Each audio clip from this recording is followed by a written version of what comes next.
dua wali ini bertemu, salah satunya kenal nama jasad yang lain. Dipanggillah dia dengan namanya. Lalu yang salah satunya mengatakan, bagaimana engkau tahu namaku? Jawabannya, arafa ruhi ruhak. Ruhku tahu ruhmu, diriku kenal dirimu. Tapi jangan coba-coba tes Ustadz dengan cara itu ya. Ustadz, siapa nama saya? Itu murid kurang ajar itu. Belajar adab dulu lah ya. Ma asaba min musibatin illa bi'idznillah wa man yu'min billahi yahdi qalbah wallahu bikulli syai'in alim. وأطيعوا الله وأطيعوا الرسول. السلام عليكم ورحمة الله وبركاته.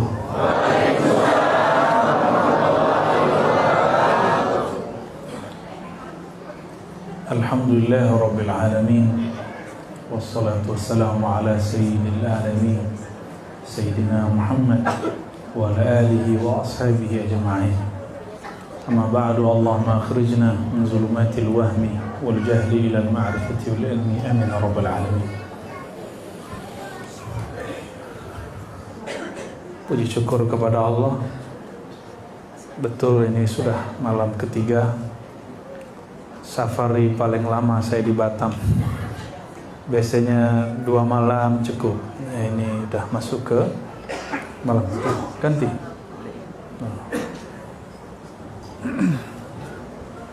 Tes sohe nggak? Apa bagusan yang itu? Bagusan ini? Okay. Hah? Ini ulama Batam berbeda pendapat ya? Oke, saya ngikut MC aja ya. Kita lagi taklid. Syukur ini tidaklah sah kecuali dengan bersolawat kepada baginda Nabi Muhammad sallallahu alaihi wasallam. Iman ini tidaklah sempurna sampai menjadikan baginda sebagai zat yang paling kita cinta melebihi diri kita sendiri. Gimana Pak MC? Ganti lagi. Ini permen Pak MC nih makannya. Allahumma sholli ala sayyidina.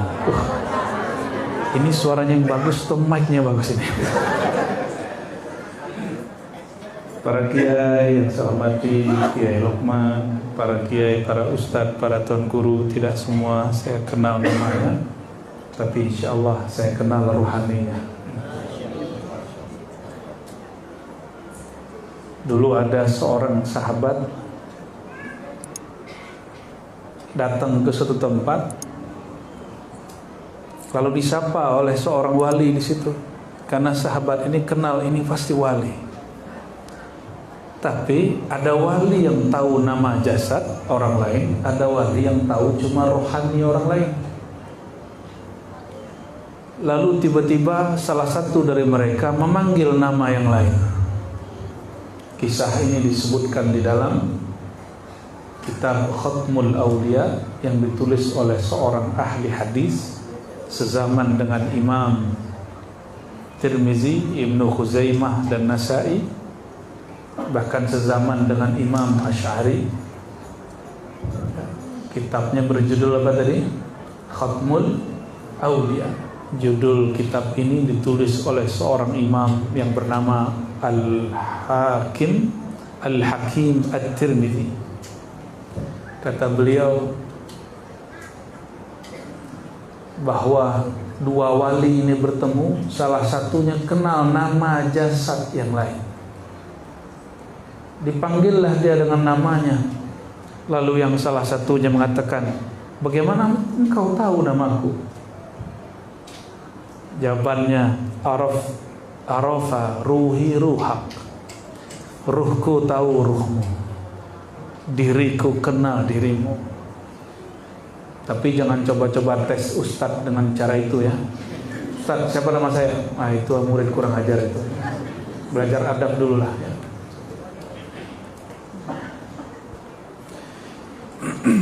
Judulnya apa nih?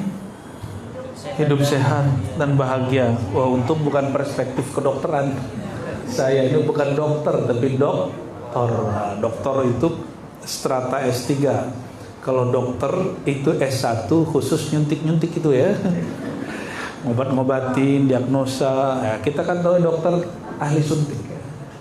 Saya ini pantang sekali disuntik, diinfus. Tapi ternyata ketika di tanah suci semuanya berbalik. Kata dokter mesti diinfus, ya, akhirnya saya diinfus juga. Kalau enggak kuat di tanah haram, enggak kuat duduk untuk wukuf di Arafah. Bapak Ibu yang dimuliakan Allah, dalam hadis yang kami terima dari guru-guru ahli hadis dan ahli-ahli ruhani yang bersambung kepada Imam Al-Hafiz Muhammad bin Ismail Al-Bukhari dalam kitab Al-Jami' As-Sahih Al-Bukhari, Nabi SAW dalam hadis yang panjang, ini hadis yang di ujungnya.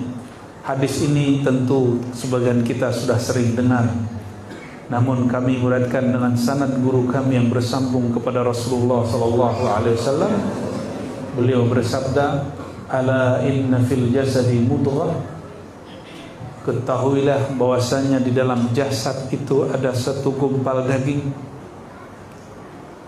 Apabila idza saluhat atau salahat, dua-duanya boleh dibaca, saluhal jasadu kullu, wa idza fasadal jasadu kullu. Apabila dia rusak, fasadat itu rusak, fasadal jasadu kullu, maka rusaklah tubuh semuanya. Lalu di ujung baginda Rasulullah SAW mengatakan, ala wahiyal qalb. Ketahuilah bahwa itu adalah qalbu. Qalbu menurut ahli kedokteran itu jantung. Dia dirusuk sebelah kiri, di bawah susu kita, 2 jari di bawah, sedikit agak ke tengah, tepi sebelah kiri. Punya jantung nggak? Coba dirasa. Dia oleh Imam Ghazali dalam kitab Ihya Ulumuddin, beliau menulis satu judul bab, judulnya Ajaibul Qalb. Apa judulnya?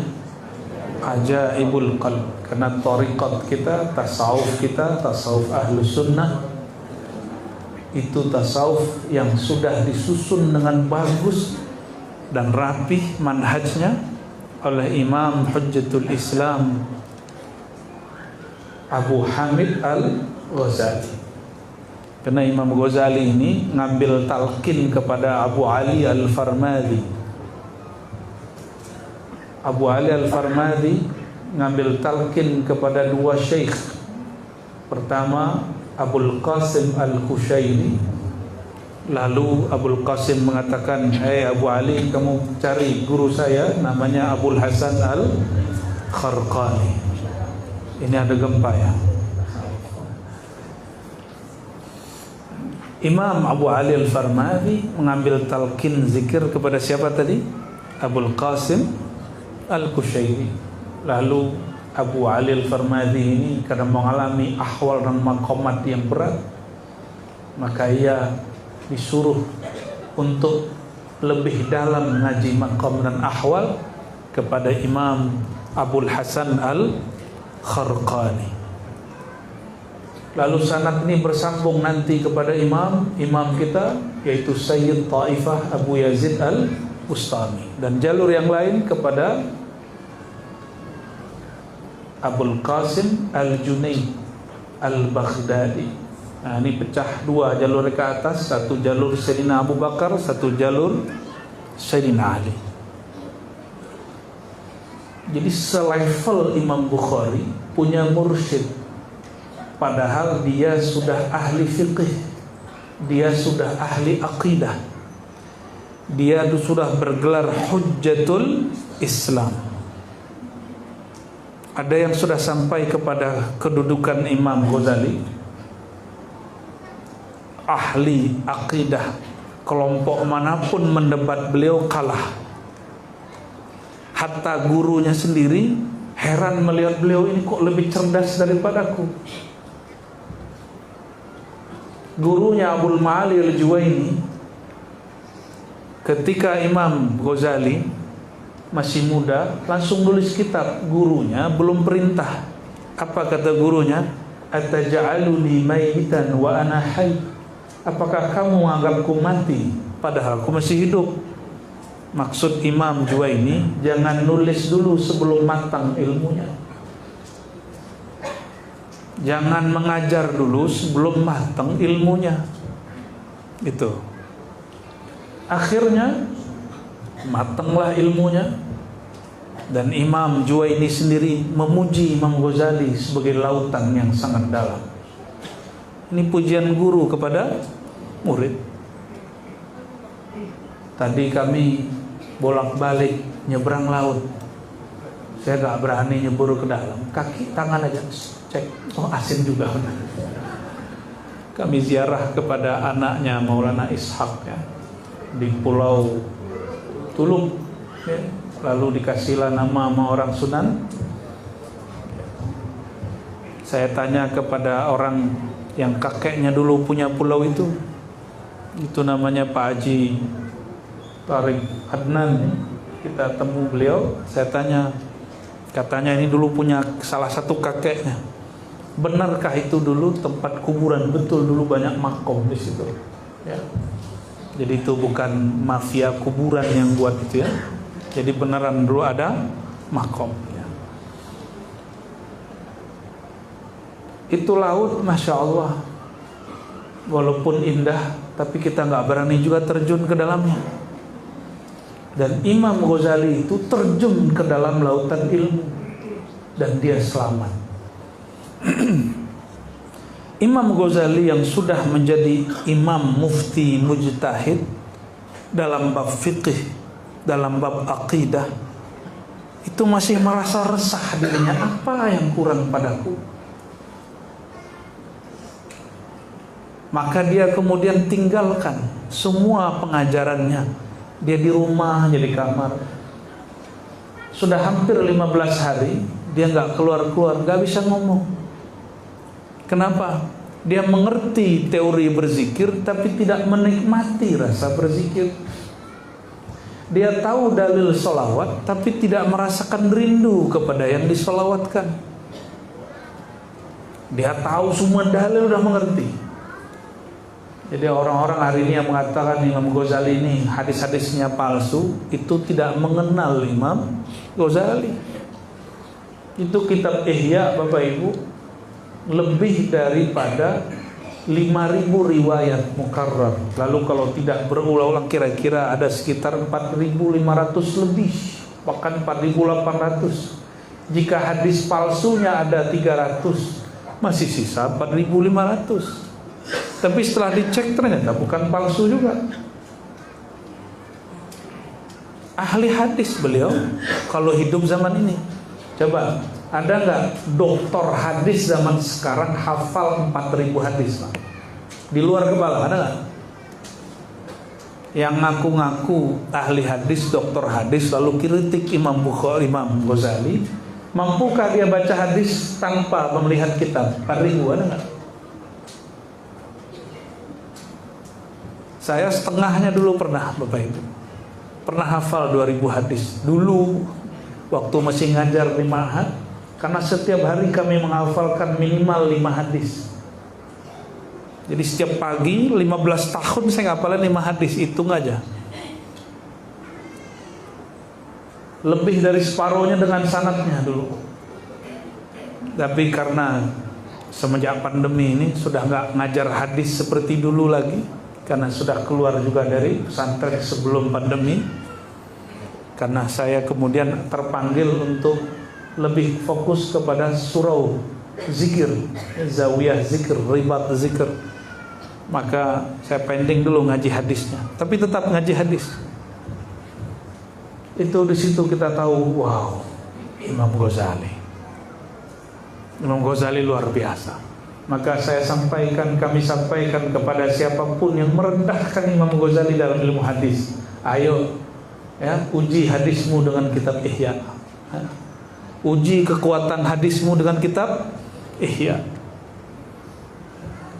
Ini karena banyak orang hari ini ilmu sedikit, adab tidak punya, ya, lalu menghina Imam Ghazali. Beda faham boleh. Imam Ghazali itu beda dengan gurunya, berkhilafiyah dengan gurunya itu biasa. Nanti jangan heran, nanti saya dengan beberapa ulama itu beda faham, itu biasa aja. Umat gak usah resah. Mungkin nanti saya dengan Kiai Lukman ini ada beda faham dalam fikih, gak ada masalah. Kami tahu cara berbeda. Tapi umat kadang tidak tahu cara berbeda. Diadulah dua ustadz, dua kiai. Ustadznya hatinya mati, tengkarlah si ustadz berdua. Nah, insya Allah beliau nggak begitu, saya nggak begitu, insya Allah ya. Karena kami belajar kitab Imam Ghazali. Imam Ghazali lagi-lagi selevel Imam Ghazali, hafal ribuan hadis. Beliau hafal semua ayat hukum Quran, hafal. Kata beliau, nggak mesti di masa beliau sampai masa sekarang tentu berlaku. Mufti, ahli fatwa, ahli hukum hafal semua ayat. Cukup hafalkan sekitar 400-an ayat hukum, boleh dia menjadi ahli fatwa. Begitu Imam Ghazali memudahkan jalan untuk ulama sekarang. Loh, kok ulama sekarang kurang ajar, ngeritik beliau dengan cara tidak sopan. Ngeritik itu ada caranya. Imam Ghazali selevel itu. Apa kata Imam Zahabi setelah beliau? Seandainya Imam Ghazali ngaji hadis seperti kami, la sabaquna, dia akan melewati kehebatan kami. Yang ngomong Imam Zahabi ini makomnya seperti Imam Bukhari di masanya. Selevel beliau masih mencari mursyid. Dan dengan tawadhu saya kaget kepada Kiai di Lirboyo, Kiai Kafa, kiainya beliau. Itu saya kaget, Pak. Seorang kiai itu bertanya, apa kata beliau, Imam Bukhari itu ada guru dalam tasawuf kah atau mursyid kah? Tanpa ada beban beliau tanya begitu. Betul-betul tidak pura-pura tawadhu. Kan ada orang pura-pura tawadhu. Ini enggak ada. Betul-betul beliau berbicara dengan alamiah.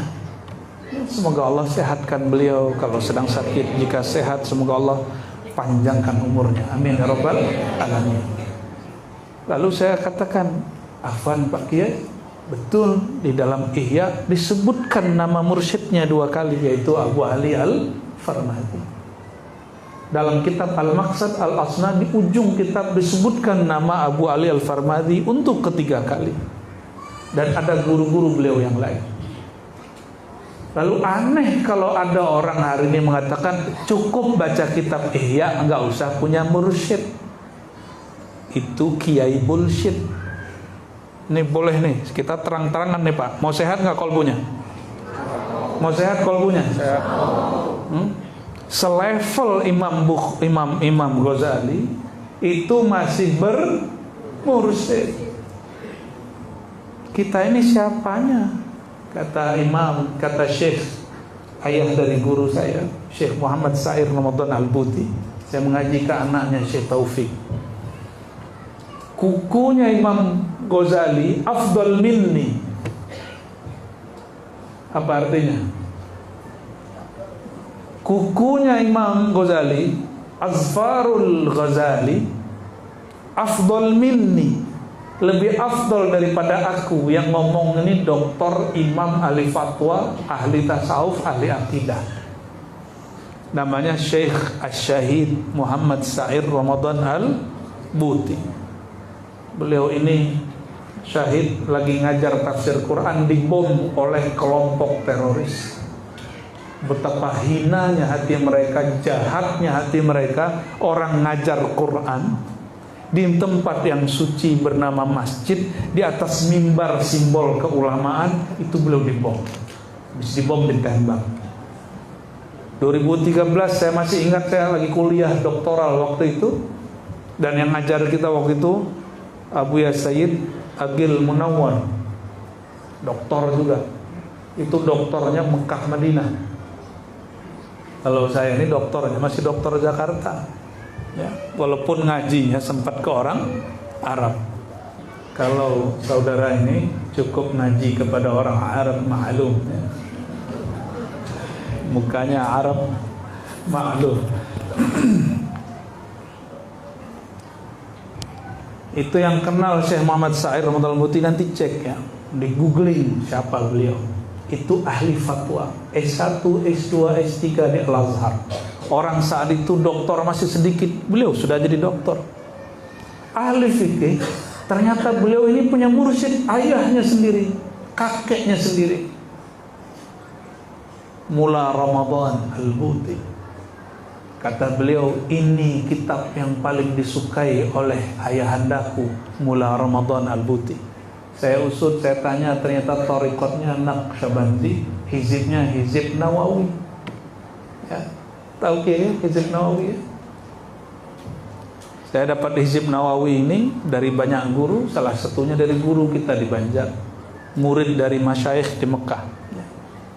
Ya, terlepas dari semua itu, kalau badan sakit datang kemana Pak? Dokter. Ya. Kalau hati sakit datang ke dukun ya. Hah? Hatiku sakit, bukan yang sakit yang itu. Kalau hati berpenyakit datangnya ke siapa? Nah, saya sering nih kasih analog kias ini, tolong disimak. Ciri-ciri badan sehat, makan makanan yang nikmat, itu tanpa halangan. Misalnya kalau orang Batam nih sukanya apa? Seafood. Itu makan seafoodnya lahap. Tapi coba kalau kolesterol sedang naik, mulutnya lagi sedang sariawan, makan seafood gimana? Badan kita nolak. Badan sedang demam, panas tinggi, orang buat sop iga. Sop iga itu nikmat Bapak Ibu. Tapi kalau badan sedang demam, mau muntah.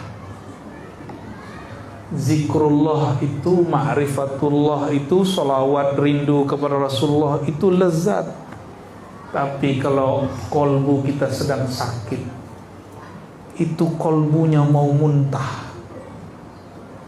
Bukan salah zikirnya, bukan salah sholawatnya, tapi ada yang masalah di dalamnya. Doa itu mukhul ibadah. Doa itu inti ibadah. Sholat itu puncak penyembahan hamba kepada Allah. Kalau bagi ahli fikih, bahasa ibadah itu, ya, syariat itu disebut dengan hukum taklif. Ini Imam Sya'rani yang ngasih perbandingan. Nanti silakan cek kitab beliau. Tapi bagi ahli ma'rifat, orang yang kenal Allah, kenal Rasulullah, tidak hanya disebut taklif. Taklif ini untuk awamul muslimin, orang baru ngaji. Kalau sudah lama ngaji, mesti naik kepada makom berikut. Ibadah yang tadinya taklif beban, naik kepada ta'arif. Apa arti ta'arif? Beribadah karena cinta kepada Allah, karena sudah kenal yang disembah, maka kemudian merasakan lezat dalam menyembah. Nanti silakan dilihat di kitab Tabaqatnya Imam Sya'rani, itu disebutkan perihal-perihal itu. Saya pernah membedah itu ketika berkunjung ke sahabat kita di salah satu pesantren di Jambi, ya, Buya Margutin namanya. Ya. Nanti ada video di situ kajian mengenai kitab Imam Sya'rani. Di situ pembahasan apa itu ta'rif, apa itu taklif. Jadi pembahasan ini dari ulama semua. Kita nggak akan keluar dari manhaj mereka. Insya Allah. Itu gunanya bermursyid. Kalau keliru nanti ada yang menegur. Bapak Ibu yang melekat Allah, kembali ke hadis yang tadi, bahwa di dalam diri manusia ada segumpal daging. Segumpal daging ini mirip dengan satu pohon di tanah Arab yang bernama pohon sonubar.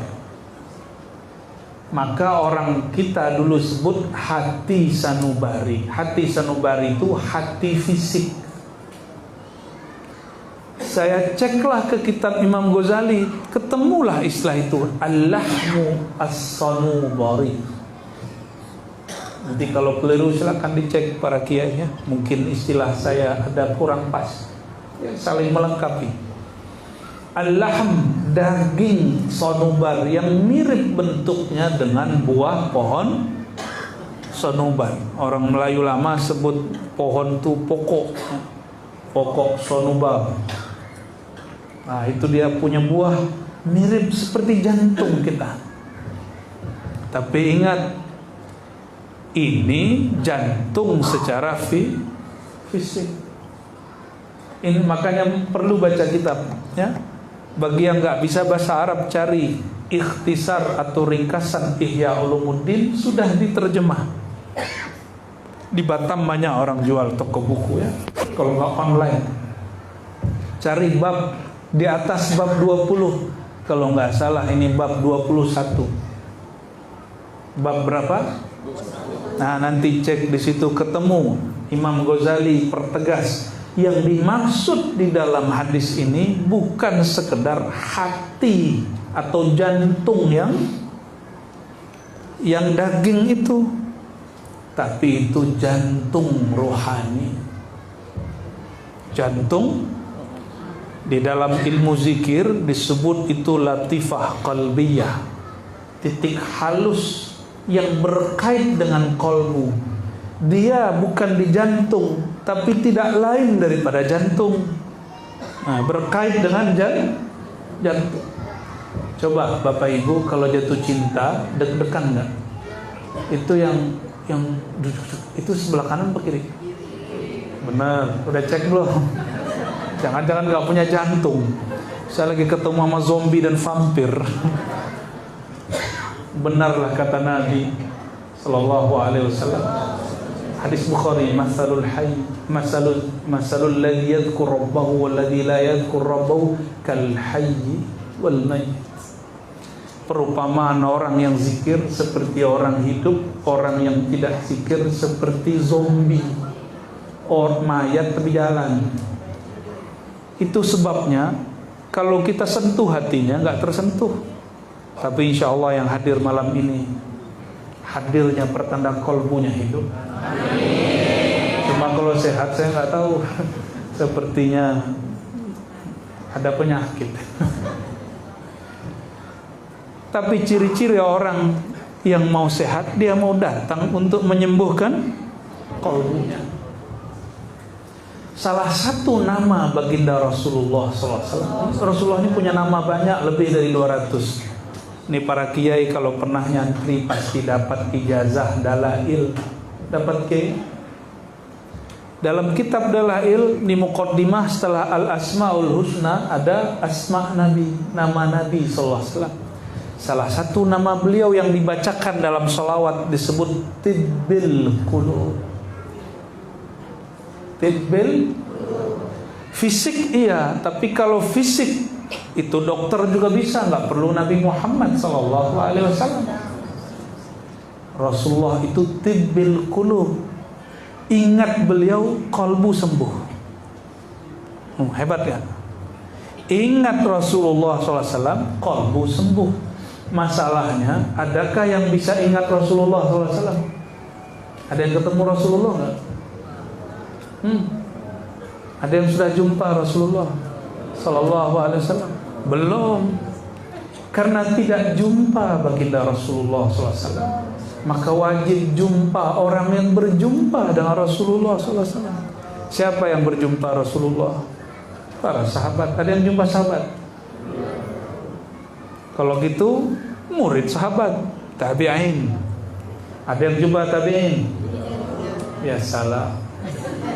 Samalah nasib kita ya. Tapi saya mau tanya, Rasulullah yang wafat itu badannya apa ruhnya?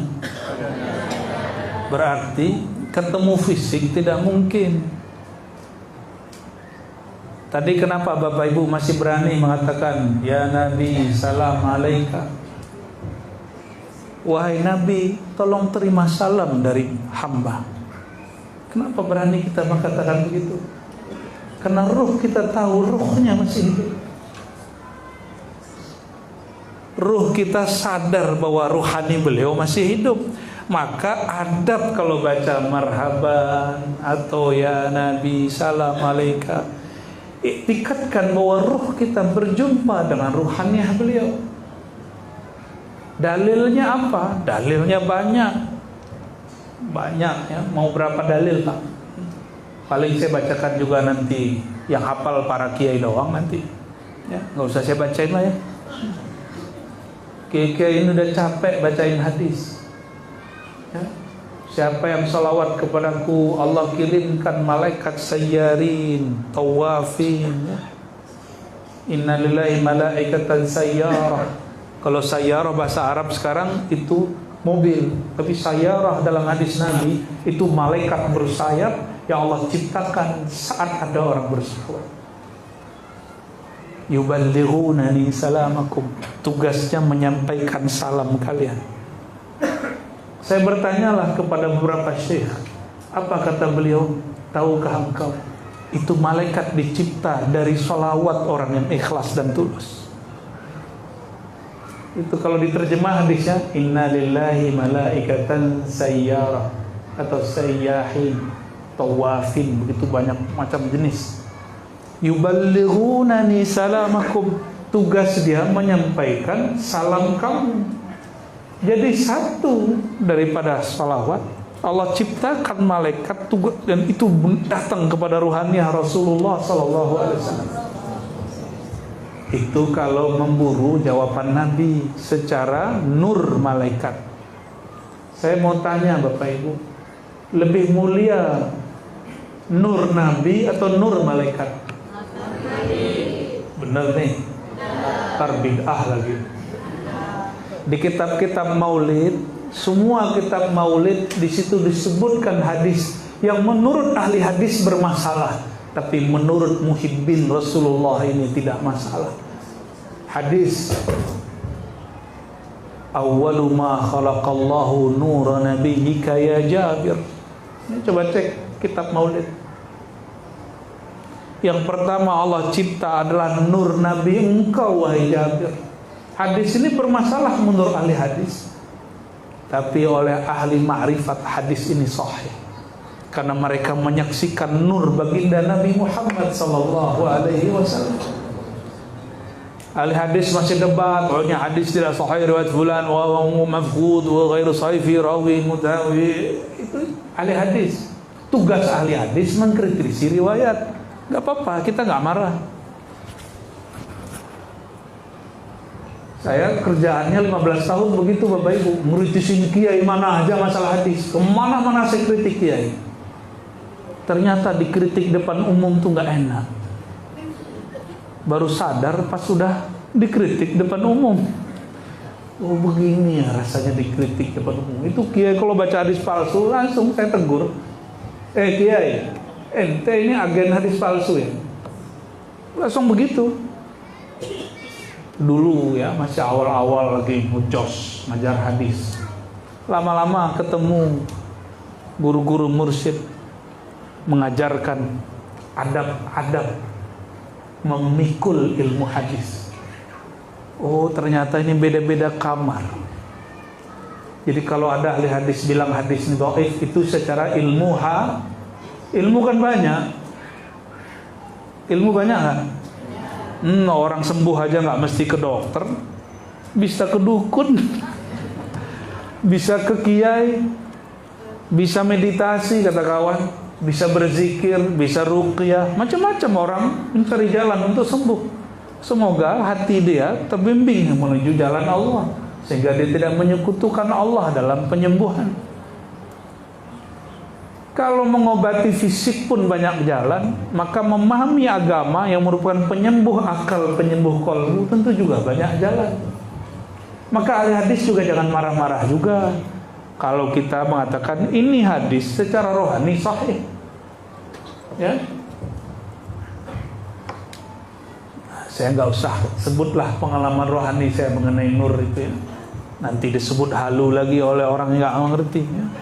Wajar dia nggak sampai, maka dia sebut pengalaman kita halu ya. Nggak apa-apalah.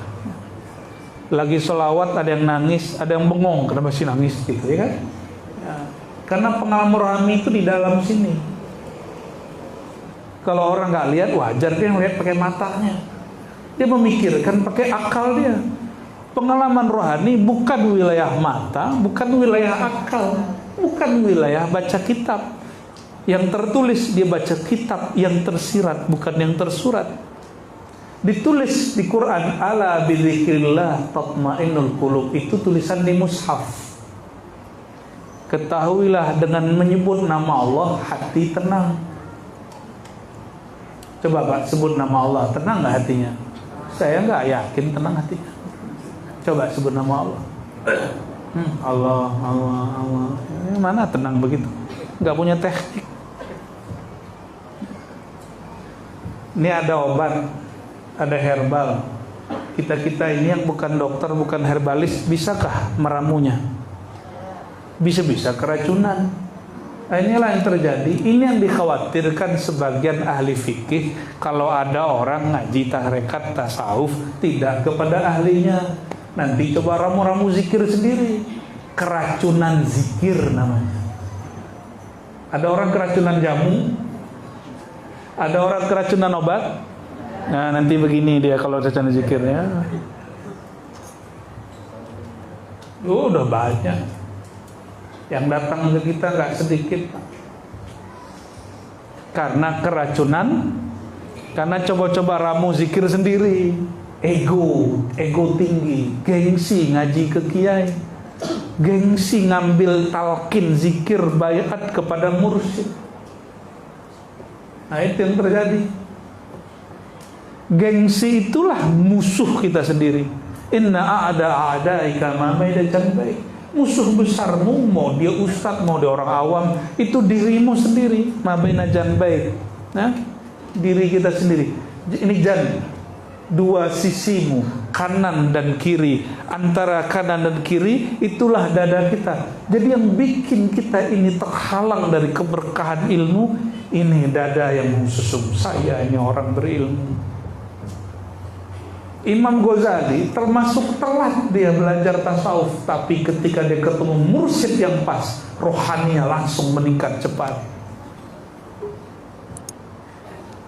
Dan Imam Ghazali mengalami banyak pengalaman, tapi dia tidak halu. Dia tahu ini syaitan, ini nggak syaitan, dia tahu. Ini was-was, ini ilham. Imam Ghazali tahu kenapa ilmu syariat dia kuat.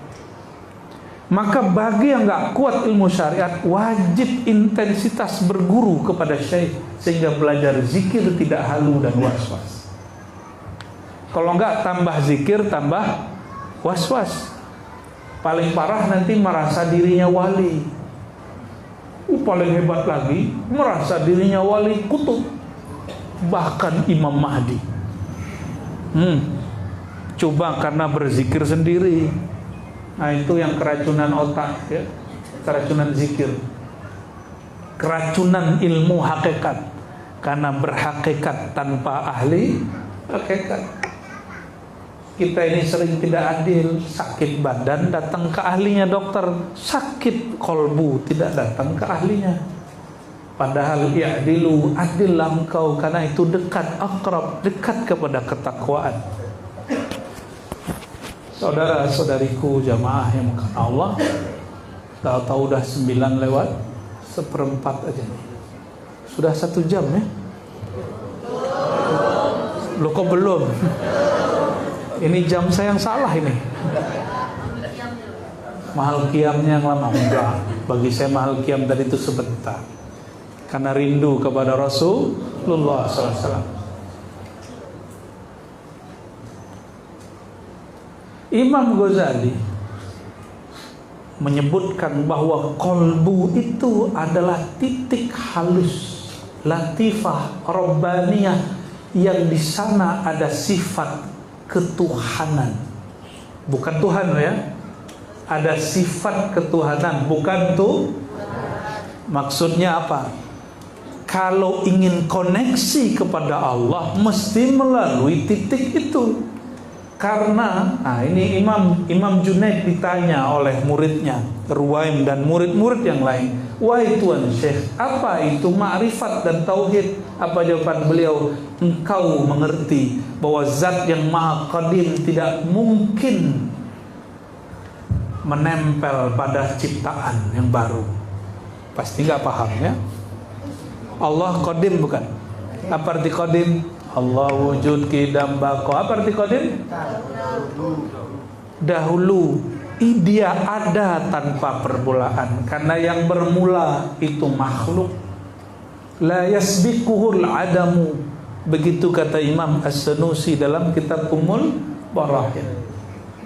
Yang tidak didahului oleh ketiadaan berarti tidak pernah tidak ada.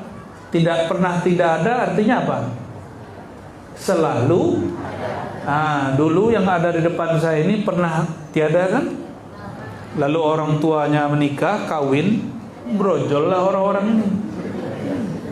Benar ya? Berarti kita ini yasbikuhul adamu, didahului ketiadaan lalu menjadi ada. Maka kita ini disebut hadis. Apa bahasa Arabnya? Pakai ta. Hadis. Baru dicipta. Allah itu qadim. Mungkinkah zat yang qadim bersatu dengan yang hadis dicipta? Mungkin nggak? Mungkinkah Allah masuk ke dalam tubuh? Nggak mungkin. Maka tidak ada namanya Allah menyatu dengan Nabi Isa, Nabi Muhammad, itu nggak ada. Nabi ya Nabi, Allah ya Allah. Apalagi cuma wali. Lalu gimana dengan kalimat orang-orang dahulu? Manunggaling, ya, bersatu dengan Tuhan. Itu bahasa orang cinta, bukan bahasa hakikat. Bahasa cinta tidak dihukumi hukum manapun, karena orang cinta tidak bersalah. Yang salah cuma ibaratnya.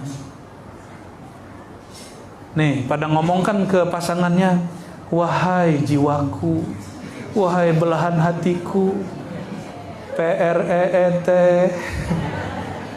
Baca dong. Benar nggak ngomong gitu? Padahal dalam akidah Ahlussunnah, jangankan Allah dengan hamba, ruh dengan ruh tidak mungkin bersatu. Ruh saya tidak mungkin pindah kepada ruh orang. Namanya hulul atau tanasuh, reinkarnasi, itu nggak mungkin. Apalagi Allah masuk ke tubuh orang, itu tidak mungkin. Maka dalam Islam, jika ada orang tua itu dulu mengatakan nitis, itu bukan reinkarnasi. Ruh dulu masuk ke badan orang, enggak. Nitis itu boleh diartikan warisan. Al-ulama warasatul ulama, pewaris para nabi. Diterjemahkan titisan para nabi, boleh. Tapi bukan rohaninya para nabi masuk ke tubuhnya. Itu ajaran keliru. Ya, paham ya? Imam Ghazali menjelaskan ayat dan hadis mengenai kolbu. Apa kata beliau? Itu kolbu disebut latifah rabbaniyah. Kenapa? Karena melalui itulah Allah memantulkan sifatnya. Tubuh ini Allah tidak pantas memantulkan sifatnya, hanya beliau menunjukkan fiil perbuatannya. Tubuh kita ini, maka tubuh kita ini diawali dengan kun fa, tapi kalau kolbu, disitulah Allah memantulkan sifat-sifatnya. Mana dalilnya? Dalilnya dalam Sahih Bukhari. Jika Allah cinta seorang hamba, apa yang terjadi? Gimana hadisnya? Jika Allah cinta seorang hamba, ini saya nggak pakai bahasa Arab dulu Pak ya, pakai bahasa hadis Indonesia aja lah ya. Nah, saya pakai bahasa Arab lah kalau gitu ya. Fa idza ahbabtu abdan kuntu sam'ahu alladhi yasma'u bihi wa basarahu alladhi yubsiru bihi. Apabila aku cinta kepada hamba. Nah, kita ini kalau mencintai sesuatu, ini tabiat. Ingin supaya yang sesuatu ini lebur dalam diri kita, tunduk kepada kita. Makanya bapak-bapak, ibu-ibu nih, wajar nih Pak ya, ibu-ibu ini mau menundukkan bapak ibu. Gimana cara supaya suami sayang gitu kan? Bapak-bapak datang ke dukun, mbah dukun, dibalas lagi, gimana supaya istriku penurut. Loh, kalau mau penurut datangnya ke ahli ilmu, bukan ke dukun, nanti dibacain mantra. Maka tunduknya bukan dari kolbunya, tapi dari jin, dari khodam-khodam.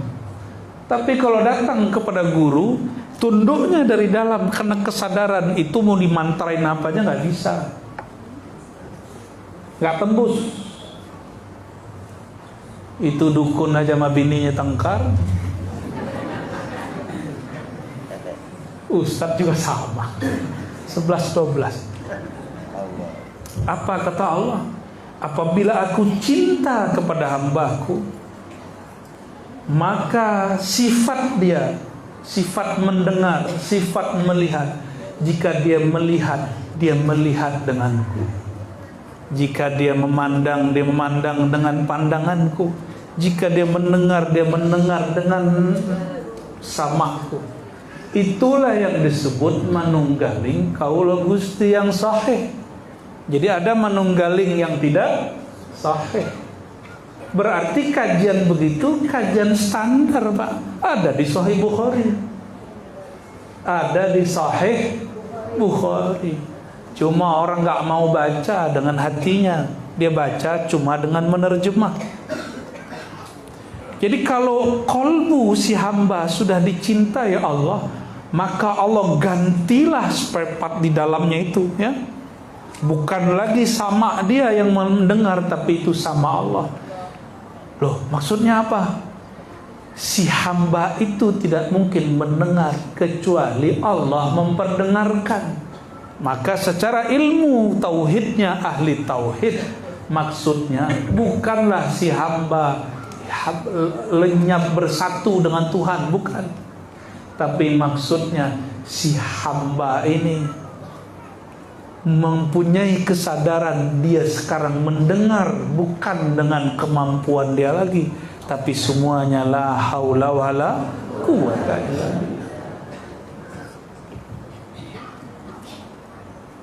Berarti ngaji tasawuf, ngaji Islam, iman, ihsan itu bab cinta, karena hadis yang menyebutkan faida ahbabtuhu, jika aku telah cinta kepadanya. Berarti ajaran rohani kita ajaran apa? Ajaran cinta. Dan mungkinkah cinta kalau tidak kenal? Ya, cinta itu di dompet yang tebal, rumah yang mewah, mobil yang masya Allah, wajah yang tampan dan cantik, atau di kolbu yang sedang jatuh? Kayak pernah jatuh cinta. Dek, kamu udah pernah jatuh cinta belum? Pernah? Wih, ketahuan bapak loh ntar. Alhamdulillah. Di mana? SD? Waktu SD ya? Oh SMP. Tuh jujur dia Pak. Tapi kamu telat, saya SD. Allahumma sholli ala sayyidina Muhammad. Dulu main dokteran kita ya. Di dokterin sama. Ya Allahumma sholli ala Muhammad. Jadi cinta itu awalnya agama, ujungnya orang beragama. Tapi cinta itu mustahil kalau tidak kenal. Karena Allah tidak mungkin dikenal dengan sifat kemakhlukan ini, maka Allah titip satu chip, satu software di dalam diri bernama qalbu yang bisa memantulkan sifat-sifat ilahiyah. Kalau kita bercermin, yang di dalam cermin itu persis dengan kita kah wajahnya? Tapi dia bukan kita toh? Nah, inilah kata guru-guru kita dari dulu. Manusia hamba Allah itu jika sudah kenal dirinya, dia akan sadar bahwa dirinya itu cerminan Tuhan, bayang-bayang Tuhan. Tapi ingat, bayang kita bukanlah kita. Cerminan yang bayang-bayang di dalam cermin itu bukanlah kita, benar nggak? Maka si hamba kalau sudah sadar, sudah melihat dirinya dalam cermin kolbunya, dia akan sadar, aku ini hamba sejati, bukanlah Tuhan Rabbul Izzati. Maka puncak makom daripada bertasawuf, ketika orang mencapai kebahagiaan bercinta dengan Allah, dia menyadari dirinya hanyalah hamba. Maka diabadikan di Quran. Pengalaman tertinggi Rasulullah itu Mi'raj, Isra dan Mi'raj, disebut beliau sebagai hamba. Subhanalladzi asra bi'abdihi, disebut hamba. Jadi kajian-kajian tasawuf kalau tidak berujung kepada penghambaan, maka perlu dipertanyakan. Maka perlu dikoreksi kalau ada orang mengatakan Muhammad itu wujudnya Allah atau perwujudannya Allah, itu keliru menerjemahkan teks-teks lama. Nabi Muhammad itu bukan wujud Allah. Nabi Muhammad itu pantulan tajalli daripada wujud Allah, bukan Allah. Nah, gitu. Bahasanya cuma di situ, bolehnya nggak boleh lebih. Ya. Nanti kalau lebih mulai aneh-aneh lagi nanti. Ya. Apabila seseorang pergi merantau, tapi dia tidak tahu nasabnya, kampungnya, tiba-tiba di rantau bertemu saudara sanaknya, dia senang nggak?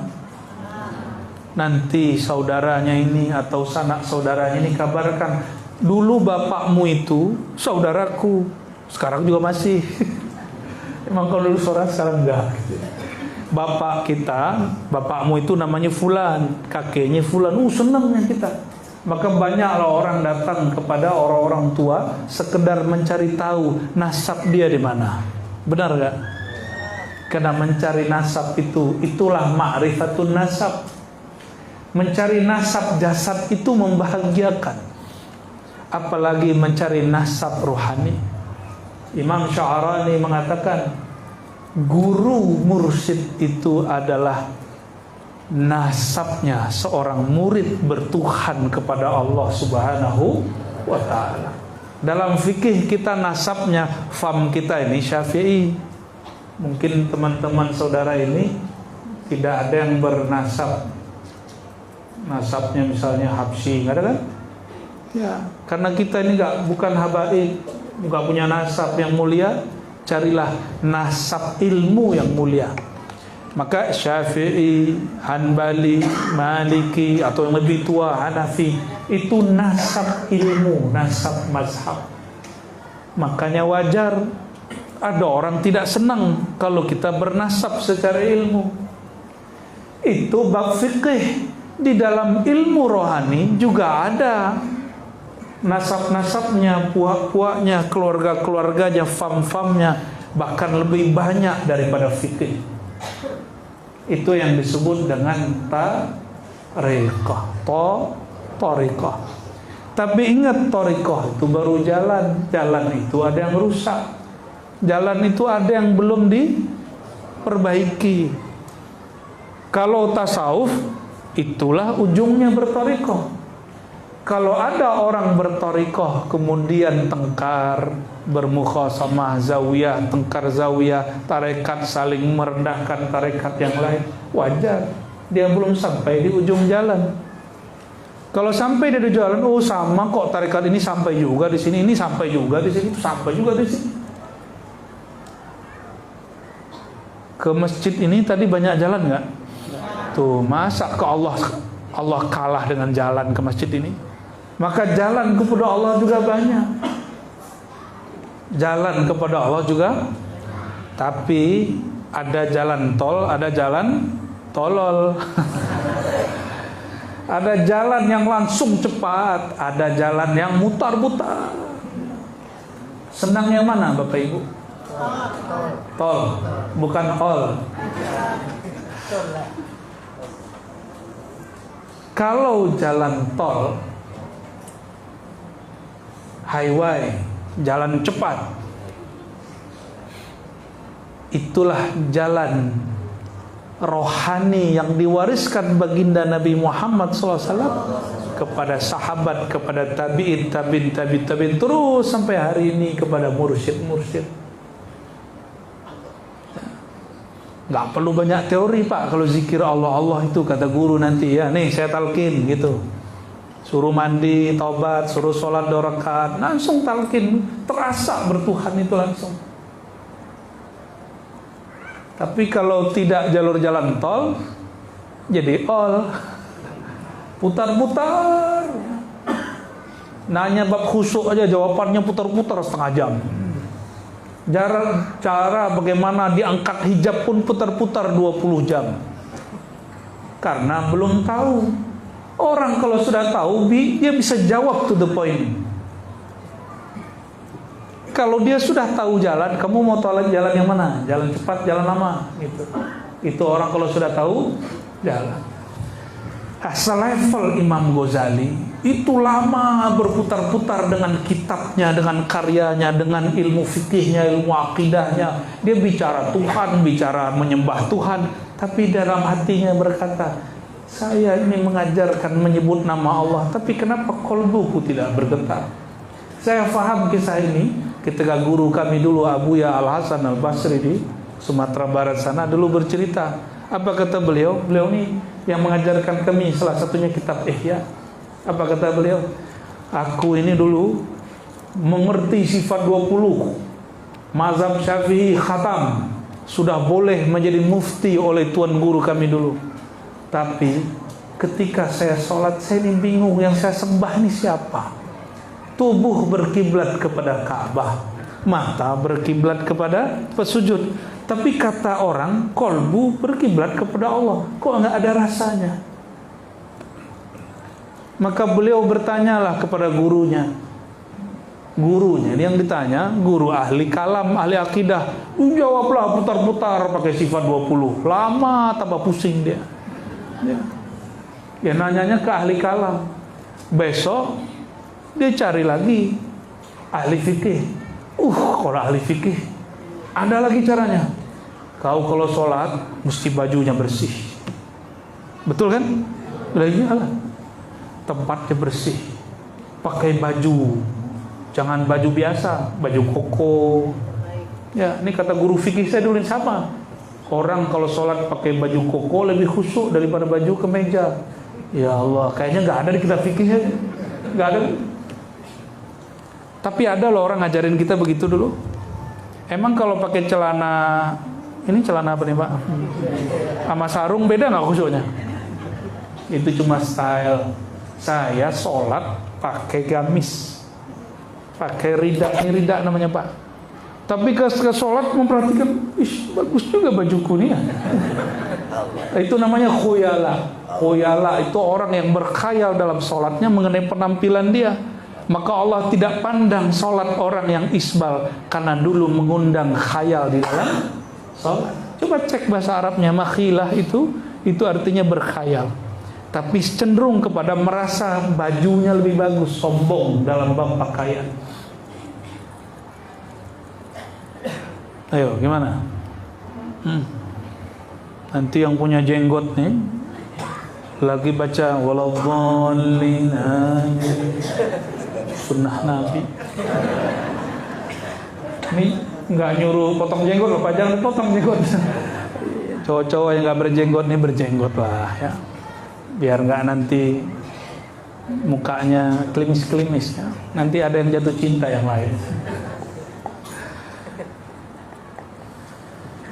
Jadi diajarin khusyuk macam-macam. Ada lagi yang datang kepada kita, Buya, kami dulu dilatih khusyuk sama guru kami, diajak ke tengah hutan, sholat di bawah pohon.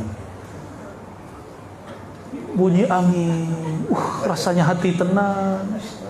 Oh, ternyata dia sholat khusyuk kalau ada angin. Kenapa di rumah gak pasang kipas angin? Lebih besar. Yang satu lagi cerita, ini cuma nih kisah orang cari khusyuk nih ya. Ada satu lagi kisah cari khusyuk, dilatih sama gurunya sholat di tengah sungai. Ini bukan yang dalam video itu ya, yang gelas sajadah di atas air, bukan. Itu sajadah digelar di tengah sungai, ada batu, dia sholat di tengah batu. Allahu Akbar. Kata gurunya, kamu tarik nafas dalam-dalam. Ini mirip-mirip meditasi. Dengarkan suara hati dan suara alam. Kata dia, badanku merinding, bulu romaku berdiri. Tahu-tahu udah assalamualaikum. Tahu nggak Buya, apa yang ku dengarkan? Itu suara gemercik air tembus ke dalam hati. Akhirnya saya perdengarkan itu ya. Ini di YouTube-nya ada di suara air bercik. Benar nggak? Non-stop 3 jam suara gemercik air. Ada kan? Ada di YouTube. Nggak perlu ke tengah sungai. Takutnya nanti lagi kaget ada buaya loncat. Allahumma sholli ala sayyidina. Macam-macam cari orang, cari khusyuk. Ya. Tapi metode awalnya sudah sama. Sebenarnya ini sudah metode. Yang tadi ahli fikih mengatakan apa? Ayo bersihkan badan. Ya, karena ibadah sholat itu mesti ada urusan dengan hukum badan. Ini yang urus ahli fikih.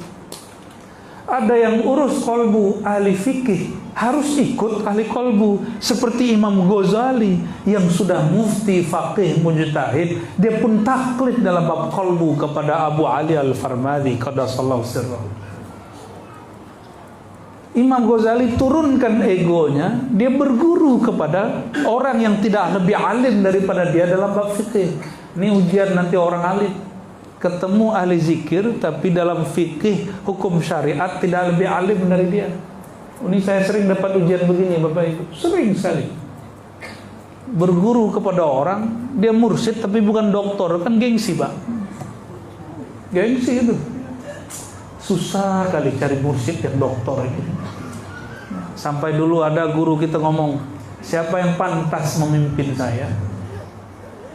Di negeri ini cuma saya yang alim. Ada yang ngomong begitu dulu ya. Siapa yang pantas menjadi mursyidku? Ada yang begitu. Itu terjadi Pak. Jadi fenomena itu cuma berulang. Sekarang fisik sosoknya yang beda, kejadiannya hampir sama. Mau selama-lamanya sholatnya begitu? Ya, carilah guru ahli zikir. Nanti nggak pakai teori, langsung praktek dia. Kalau ceramah ini kan nggak boleh saya kemudian buka praktek itu secara terbuka. Nanti malpraktek namanya. Walaupun ada SK-nya ya, ada ijazahnya dari guru. Nggak boleh sembarangan juga. Masa buka klinik kedokteran di tengah jalan, kan nggak boleh kan? Ya. Di samping orang jual kaki lima buat praktek dokter jantung, ada nggak begitu? Nggak ada, sama. Praktek ilmu zikir kolbu nggak ada barengan dengan TPQ, nggak ada barengan nama majelis salawat Pak, nggak. Dia beda sendiri, dia beda-beda kelas dan tidak perlu dipertentangkan. maka tidaklah bertentangan ilmu tauhid dengan ilmu fikih karena beda kamar. Tidak bertentangan ilmu fikih dengan ilmu tasawuf karena beda kamar. Yang mempertentangkan itu orang tidak mengerti. Ya. Yang ada itu, coba, adakah kajian rukun sholat di dalam ilmu tasawuf? Ada nggak? Nggak ada. Dan orang tasawuf nggak marah kok, Pak. Sebagaimana tidak ada cara talqin zikir di dalam ilmu fikih, dan itu nggak ada masalah, no problem. Sebagaimana tidak ada teknik talqin di dalam ilmu hadis, walaupun dalam hadis ada hadis talqin. Laqinu mautakum la ilaha illallah. Talqinkan orang yang mauta, yang akan mati, yang sakaratul maut, yang sedang menghadapi kematian, atau yang sudah mati, la ilaha illallah. Tapi tekniknya itu beda-beda. Yang mahal itu teknik, Pak. Yang mahal apa? Teknik. Orang kuliah kedokteran mahal, apalagi urusan kedokteran kolbu. Bapak beli sikan M juga nggak bisa itu, karena dia capnya langsung terhubung dengan Rasulullah Sallallahu Alaihi Wasallam. Saya ingin jadi mursyid nih, bisa bayar berapa? Gak bisa, Pak. Gak bisa. Bisa nggak 3 bulan selesai kayak ngaji tajwid? Nggak bisa. Urusannya lain, urusan kolbu itu. Maka kembali kepada judul ini, apabila ingin mencapai bahagia dan sehat dalam bab tasawuf, itulah bahagia menurut Nabi Muhammad SAW. Itulah yang dibaca dalam maulid, man ra'a wajhaka yas'ad. Siapa yang menatap wajahmu pasti bahagia. Menatap wajah baginda, prakteknya dalam tasawuf disebut rabithah. Tahu rabithah? Rabithah itu mengikat kolbu dengan kolbu Rasulullah SAW. Setelah rabithah ada namanya tawajuh, menghadapkan kolbu kepada Allah Subhanahu wa ta'ala. Dan mustahil menghadapkan kolbu kepada Allah kalau tidak menumpang dalam kolbu Rasulullah SAW. Jadi yang kita baca di dalam maulid, ada kan tadi, man ra'a wajhaka yas'ad. Benar ya? Itu prakteknya bukan dengan melagukan. Lagu itu, syair itu kaidahnya. Kalau orang baca kaidah ini, dapatkah dia sirnya? Belum. Kaidah ini penunjuk, pengingat. Kenapa baca maulid itu menjadi ajaib? Karena mengingatkan orang terus dengan rabithah. Itu sebabnya ahli tarekat senang maulid. Itu sebabnya ahli tasawuf doyan mahal qiyam. Jadi kalau ada orang tarekat nih nggak senang maulid, saya curiga. Jangan-jangan dia tidak yas'ad, tidak bahagia. Di mana-mana saya ketemu ahli-ahli zikir, ahlillah, wali-wali Allah, pasti suka berselawat. Ingin bahagia? Yang paling bahagia di alam semesta siapa? Rasulullah. Maka jika ingin bahagia, undanglah nur Rasulullah ke dalam diri. Dan caranya, man ra'a wajhaka yas'ad. Itulah makna hadis, tuba liman ra'ani wa liman ra'a man ra'ani. Beruntunglah orang yang menatapku. Jika tidak sanggup, tataplah orang yang menatapku. Dan mursyid-mursyid yang wali Allah, walaupun tubuhnya tidak ketemu baginda, pasti rohaninya bertemu baginda. Pasti kolbunya terhubung dengan kolbu baginda Rasulullah Sallallahu Alaihi Wasallam. Itulah Rasulullah tabibul qulub, obat hati. Hatinya ini diturunkan kepada hatinya para mursyid, para ulama. Merekalah penyembuh hati. Dan barangkali itulah nama majelis daripada Kiai Luqman dan Haji Novi, Syifaul Qulub. Semoga menjadi obat daripada hati yang merana. Amin ya rabbal alamin. Wassallallahu ala sayyidina Muhammad. Enggak ada tanya jawab kan? Gimana Pak MC? Ada? Cukup ya? Saya sudah lelah seharian, tapi nggak perlu berenang ya, cuma nyebrang-nyebrang. Semoga Siapapun yang hadir, segera mencari mursyid. Mursyid itu nggak mesti yang tinggal di Jakarta, cari yang di Batam, ya.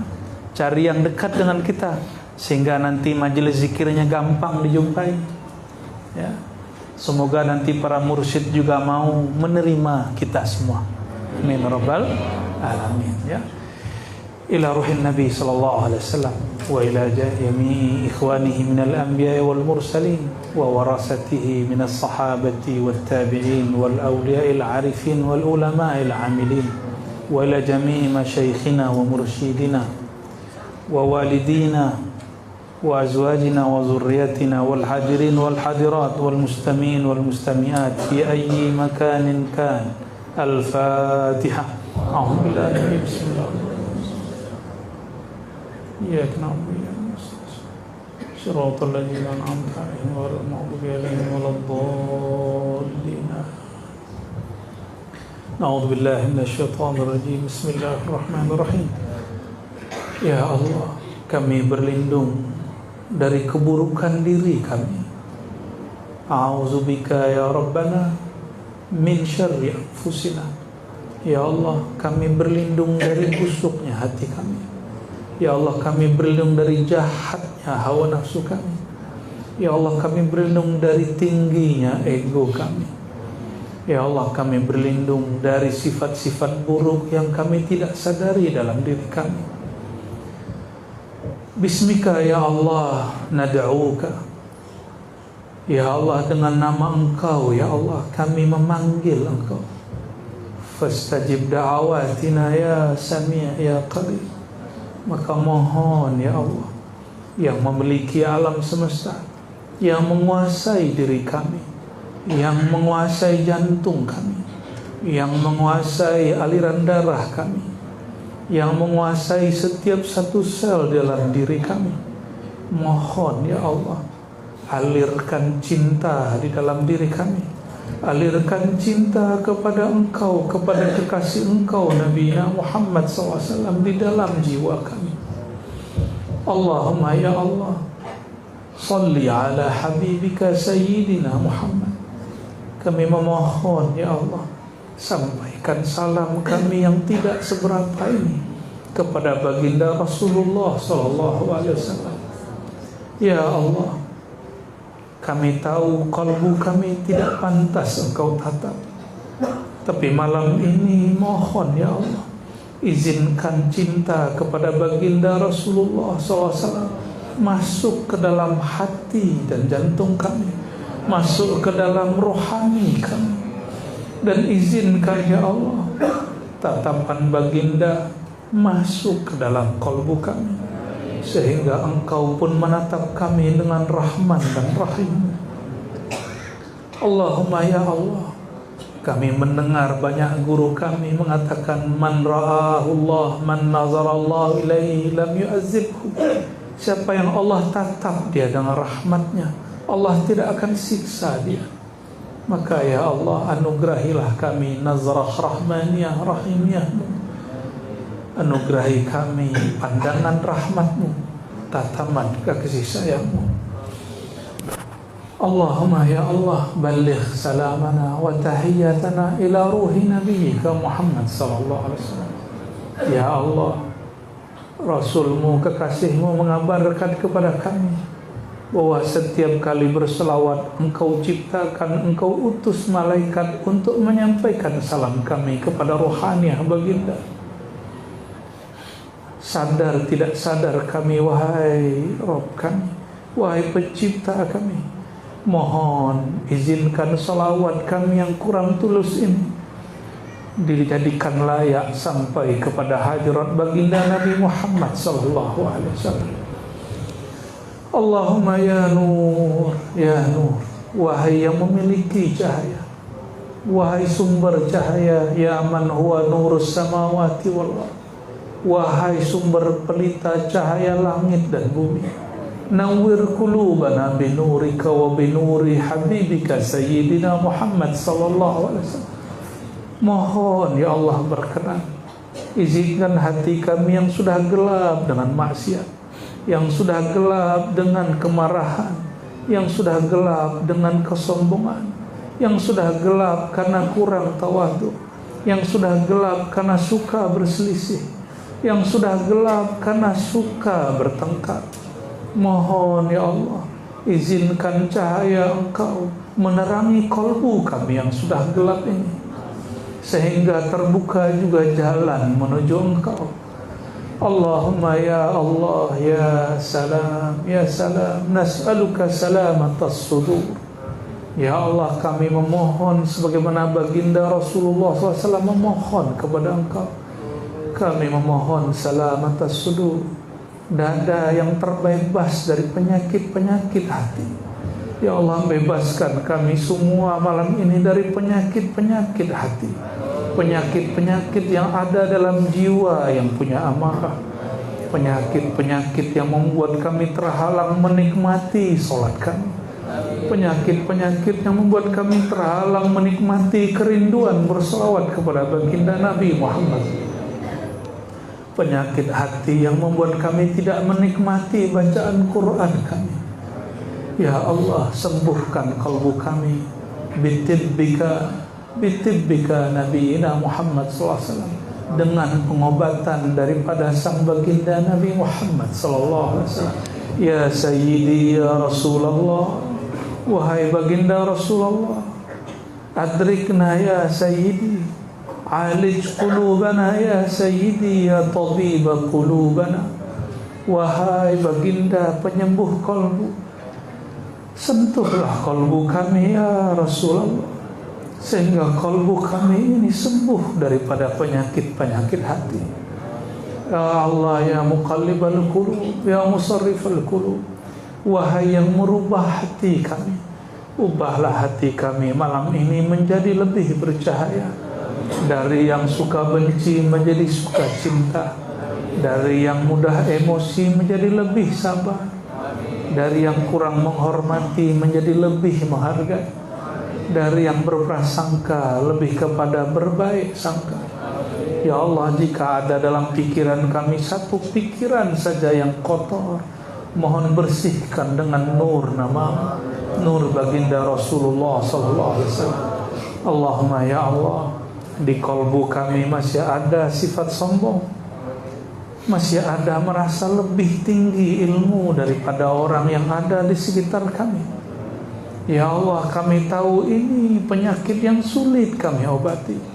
Falaulaka ya Allah, ya Allah, faman yusfi qulubana. Ya Allah, kalau bukan karena Engkau dengan keberkahan kekasih Engkau, siapa lagi yang menyembuhkan penyakit kesombongan dalam hati kami? Ya Allah, kami tahu sombong itu sifatnya syaitan, sombong itu sifatnya iblis. Maka jangan jadikan kami yang berselawat ini ya Allah mewarisi sifat iblis. Allahumma ya Allah, inna nas'aluka zikraka wa na'udzubika min ghaflatik. Ya Allah, terakhir kami memohon, hidupkan hati kami dengan menyebut dan mengingat Engkau, dan bersihkan hati kami daripada lalai mengingat Engkau. Aslih baina qulubina wa qulubil muslimin. Ya Allah, sebagaimana Engkau tahu, hamba-hambamu sekarang sedang berselisih, sedang marah, sedang emosi. Alif baina qulubihim. Mohon ya Allah, lembutkan hati mereka, lembutkan jiwa mereka, turunkan emosi mereka, tumbuhkan kerinduan kepada Rasulmu dalam jiwa mereka dan jiwa kami. Amin rabbal alamin. Rabbana atina fid dunya hasanah wa fil akhirati hasanah wa qina adzabannar. Ya Allah, ikut ya Allah, ya Allah, pegang dadanya. Ya Allah, ya Allah, dan dalam hati, ya Allah, wahai hatiku, sebutlah ya Allah, ya Allah. Muhammadur Rasulullah SAW. Al-Fatihah.